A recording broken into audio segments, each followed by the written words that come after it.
आप देख रहे हैं वनांचल न्यूज। आज हम रायपुर के सिविल लाइन थाने में आए हुए हैं। यहाँ आपराधिक घटनाओं के बारे में प्रेस वार्ता हुआ। इसमें सर ने बताया कि पिछले दिनों जो आमा श्रेणी में महिला की हत्या हुई थी, गले में कैंची जैसे नुकीले से हत्या किए थे, उसका अपराधी पकड़ा गया, उसे यूपी से गिरफ्तार करके लाया गया है।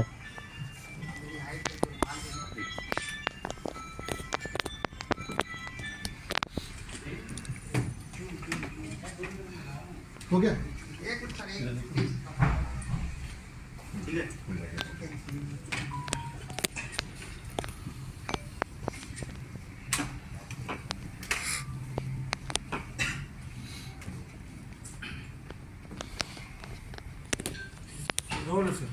चलो, ये आप लोग को मालूम है कि 5/3/24 को एक आमा सिवनी जो पुलिस हाउसिंग बोर्ड की कॉलोनी है, उसमें मृतिका जॉली सिंह, उसकी जो हत्या हुई थी, और उस हत्या को हम लोग कई दिनों से कई टीमें लगी हुई थी। इसको हम लोग कई एंगल से देख रहे थे, इसलिए पुलिस थोड़ी सी पजल थी, विशेषकर कैमरा का बंद होना, इसमें 2 मोबाइल फ़ोन गायब होना। फिर लेकिन अच्छा चीज़ ये था कि उसमें एक कम से कम एक कुछ क्लू हम लोग को मिला था, एक हवाई टिकट मिला था। लेकिन उसके बावजूद कई सारे और एंगल थे जिसके बारे में आप लोग भी कई बार पूछ रहे थे, हम लोग भी उसी हिसाब से देख रहे थे। इसमें जब हम लोगों ने पूरी जांच की तो इसमें ये पता चला कि आरोपी जो है, जिसका नाम जय सिंह उर्फ राहुल, पिता सत्यनारायण सिंह, सूर्यामा भदोई उत्तर प्रदेश का ये रहने वाला है, और ये मुंबई में ये काम करता था।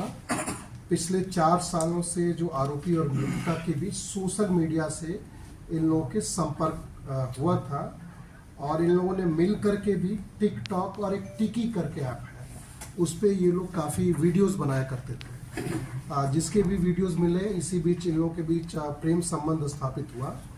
मृतका, जैसा कि आरोपी का कहना है कि मृतका इसके ऊपर पिछले कई सालों से इस बीच दबाव डाल रही थी कि वो इससे शादी कर ले। इसका ये कहना है कि इनके कुछ इंटीमेट वीडियो भी थी, जिसको भी वो देख करके वो ये कह रही थी कि मैं नहीं तो 376 का अपराध दर्ज कराऊंगी। आरोपी जो है, उसके 2 बच्चे थे।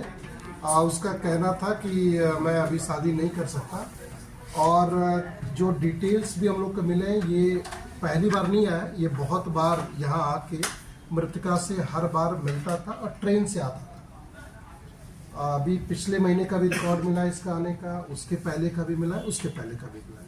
तो इसका मतलब ये फिर और स्पष्ट हो गया कि ये हाँ पुलिस लाइन की उस हाउसिंग बोर्ड की कॉलोनी से, घर से, कैमरे से, सारी चीज़ों से बहुत अच्छे से परिचित था। इस बार ये आरोपी का कहना है कि जब आया तो इनका विवाद हुआ, और उसने कैंची से उसके गले पे वार किया झगड़े के बाद, जिसमें उसकी मृत्यु हुई। घबराहट में उसका एयर टिकट छूट गया, लेकिन यह मृतका का मोबाइल फ़ोन लेकर के चला गया। हम लोग इसलिए भी उलझे थे कि मृतका का जो मोबाइल फ़ोन जो गायब था, उस पर एक महिला का कॉल आया। पहले वो फ़ोन किसी व्यक्ति को मिला, उस पर एक महिला कॉल की जो आरोपी है उसकी पत्नी थी। तो बाद में पता चला कि आरोपी की पत्नी भी ये पूरा केस जानती थी कि दोनों के अफेयर है, और वो मृतका से बहुत बार बात करती थी कि मेरे पति से दूर रहो। इस बीच इसने जब देखा कि ये ब्लैकमेल कर रही है, जैसा इसका कहना है, उसमें इसने इसकी हत्या करके यहाँ से ये फरार होने की कोशिश किया। इसमें कई सारे हम लोग को सबूत मिले हैं, बहुत सारे टेक्निकल हिंट हैं।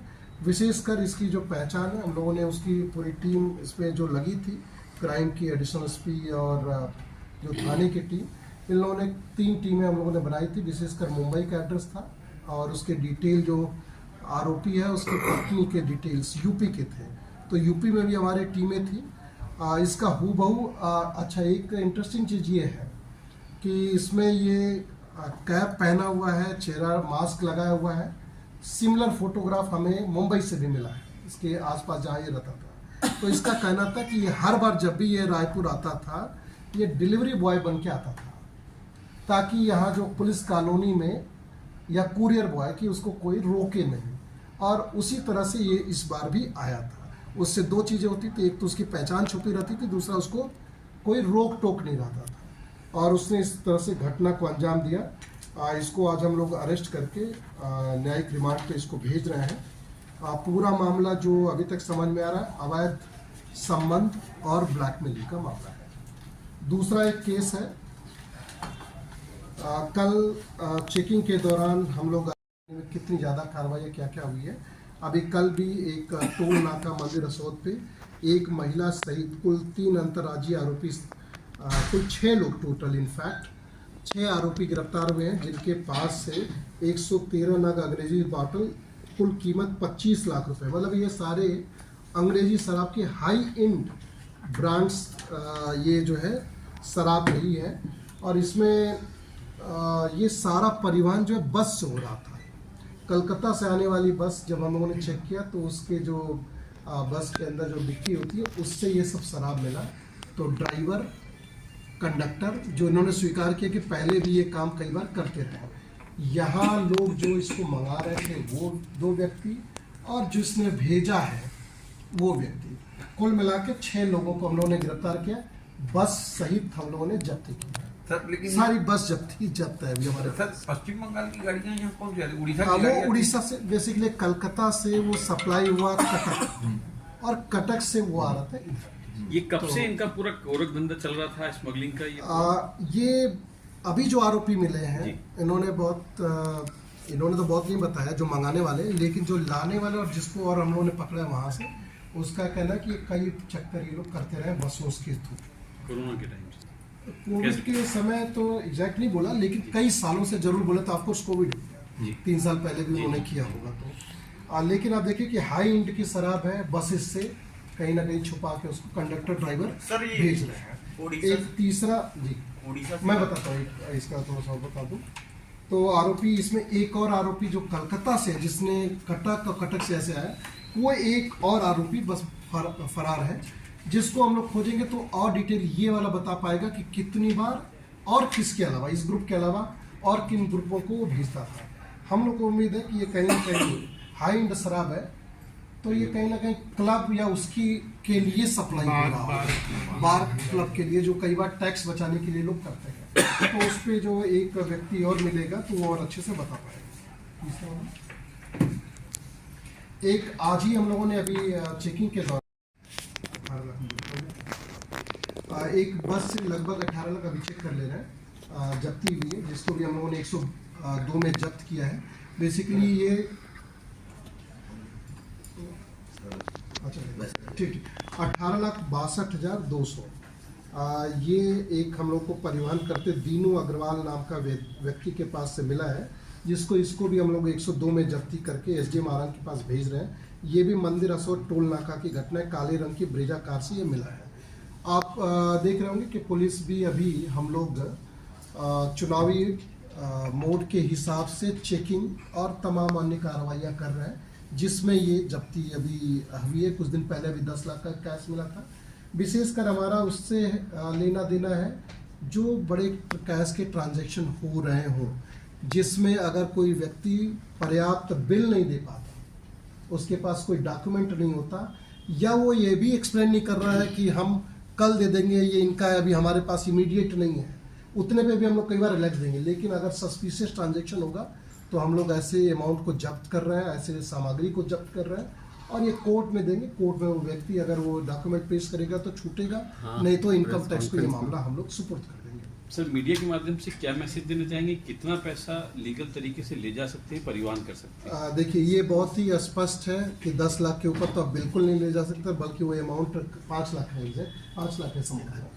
आप अब तो सरकार का पूरा जोर रहता है कि आप कैशलेस करिए और बाकी अगर कुछ अमाउंट है तो आप उसका प्रॉपर बिल रखिए। अगर कोई कलेक्शन का अमाउंट है, जैसे आप छोटे छोटे करते भी बहुत बड़ा कलेक्शन है, तो उसके कम से कम लिखा पड़ी या मिनिमम चीज़ें तो होनी चाहिए। नहीं तो ये अगर आपका सस्पिशियस ट्रांजैक्शन रहेगा तो उसको हम लोग जब्ती करते हैं। हर 10 लाख और उससे ऊपर की जो जब्ती पुलिस करती है उसको हम लोग कंपलसरी इनकम टैक्स को देते हैं। सर, वो इलेक्शन के समय क्या है कि 40,000 रुपये का है, वो तो आचार संहिता लगेगी तब उसके ऊपर का आपको कुछ ना कुछ डिटेल बिल्कुल रखना पड़ेगा। नहीं, इन जनरल भी आप देखेंगे तो बहुत सारे मामले 4 लाख 5 लाख से ज़्यादा ऊपर अलाउ नहीं है। हाँ बताइए। मर्डर वाले में सर कैमरा बंद बंद था। ये आप देखिए कि मैंने आपको क्या बताया कि आरोपी जो है वो बार बार आता था, और आपको ये भी बताया कि पहचान छिपाने के लिए कैप पहना है, मास्क लगाया है, तो वो बड़ा भली भांति परिचित था। आने के बाद उसने कैमरा बंद किया है। वैसे इसका कहना है कि मैंने बंद नहीं किया है, लेकिन हम लोग को लग रहा है वही बंद किया है। मृतिका या तो मृतिका भी, चूंकि इसको दोनों का म्यूचुअल था, तो हो सकता है मृतिका पहले से बंद करती हो एग्जैक्ट आने के बाद। तो उसके बारे में हम लोग उम्मीद यही कर रहे हैं कि ये कोई बहुत बड़ी चीज़ नहीं है, इन्हीं दोनों के बीच की बात है, और ज़्यादा चांस है कि यही व्यक्ति बंद करता है। सर आरोपी करता क्या था बेसिकली? आरोपी एक प्राइवेट कंपनी में ये काम करता था। इसका डिटेल है,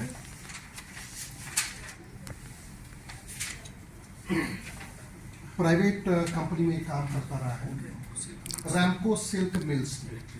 क्या काम करता है? इलेक्ट्रीशियन का काम करता है। सर कॉलोनी में गार्ड नहीं थे क्या? सुकमा में पदस्थ हैं और रायपुर जिले में उनके लिए आवास आवंटित हुआ, इसके लिए भी कोई विभागीय विवेचना की जाएगी क्या? देखिए, बहुत सारे लोगों के आवास जो रहते हैं, चूंकि इसमें नक्सल इलाकों को कई बार छूट रहती है, और कई बार ये भी रहता है कि कई कर्मचारी जो है आवास में फैमिली के लिए भी रहता है। आदमी यहाँ वहाँ जाता है तो आवास फैमिली के पास भी रहती है, अनलेस कि वो दूसरा आवास उसको आवंटित ना हो, ये नहीं है। तो इसमें कई सारे आवास का रहता है, लेकिन मैं आपको बताऊं ये समस्या बड़ी गंभीर भी है, जिसको हम लोग अक्सर देखते रहते हैं। हमारे बहुत सारे आवास के आवेदन बड़ी संख्या में मेरे पास आते हैं, जिनको वास्तव में वो लोग नीडी होते हैं, और विभाग के ही कुछ लोग जिनके घर यहाँ बन चुके हैं, उन्होंने वो आवास नहीं छोड़ते, या कई बार वो रहते नहीं हैं, ताला मार के करते हैं। तीसरा, वो किसी और को भी दे देते हैं। ऑलरेडी 1 हफ्ता पहले मैंने एक रिटन ऑर्डर निकाला है, सभी ऐसे लोगों की तस्दीक की जाए, उनसे आवास खाली कराया जाए, और पैनल रेंट एक रहता है जो मार्केट रेट का 2 गुना उतनी वसूली प्रबंध किया जाए, जब तक अगर ट्रांसफर होने के बाद आवास खाली नहीं करते। अदरवाइज जिनको अनुमति मिली हुई है, जो विशेष परिस्थिति में या ट्रांसफर के बाद कुछ एक नियमानुसार अनुमति, या नक्सल इलाकों की कुछ गंभीरता को देखते हुए अनुमति। जिनका घर बना हुआ है वो सरकारी आवास में रह रहे हैं। 1978 के पुलिस पुस्तिका अधिनियम में लिखा गया है कि अगर किसी अधिकारी के उसके बाद कई सारे मैनुअल आ चुके, कई सारे रूल आ चुके। नहीं सर, वो रूल्स तो सेम है। 5,000 रुपए से ऊपर की अगर कोई खरीदी होती है वो आज भी बरकरार है। तो उस पर अगर कोई मकान के लिए अनुमति लेता है, तो जैसे आप विभागीय प्रभारी है, जिले के प्रभारी, तो आपसे तो अनुमति लेने के बाद ही लोन लेगा, और उसके बाद उसका मकान का लोन एक्सेप्ट होगा। तो वो सूचना के बाद अगर कोई मकान खाली नहीं करता, तो उन कर्मचारियों नहीं, मकान खाली करता हम उसकी मॉनिटरिंग नहीं कर सकते ना, कि मकान बना के नहीं सर, वो अगर वो लोन चले, ये इसका विषय नहीं है। मुझे नहीं लगता ये इतना गंभीर विषय है, ये विभागीय प्रक्रिया है। बताइए। मतलब उसमें जिनके पास मकान है और वो सरकारी पॉइंट लिखे रहते हैं। एक पॉइंट ये भी है कि जिसमें अगर आपका निजी आवास नहीं जिले में रहना चाहिए, निजी जिले में आवास है तो आपको खाली करना पड़ेगा। उसी आवंटन शर्त पे, सही कहिए तो मकान का आवंटन बहुत सारे अन्य बिंदुओं के साथ होता है, लेकिन कई बार लोग उसको डॉज करते हैं, और हमारे पास भी कोई एकदम एग्जैक्ट मैकेनिज्म नहीं होता है कि इस व्यक्ति का ये वाला आवास बन गया है, क्योंकि हो सकता है आवास उसके किसी रिश्तेदार के नाम पे हो। तो ऐसी कई सारी विसंगति रहती है, जिसको हम लोग, मैं आपको बता ही रहा हूँ, उसको ऑलरेडी हम लोगों ने 1 हफ्ते पहले एक सर्कुलर निकाला है, सबकी तस्दीक की जाए और उसकी चेक किया जाए, खाली करा जाए। विशेषकर पर्पज ये, अगर हमारे पास आवास है तो हम सबको दे दें, लेकिन हमारे पास नीडी बहुत सारे लोग रहते हैं जिनको आवास नहीं मिल पाता है, उनकी ज़्यादा ज़रूरतें रहती है, तो उसके लिए हम लोग काम करेंगे। और कोई क्वेश्चन हो?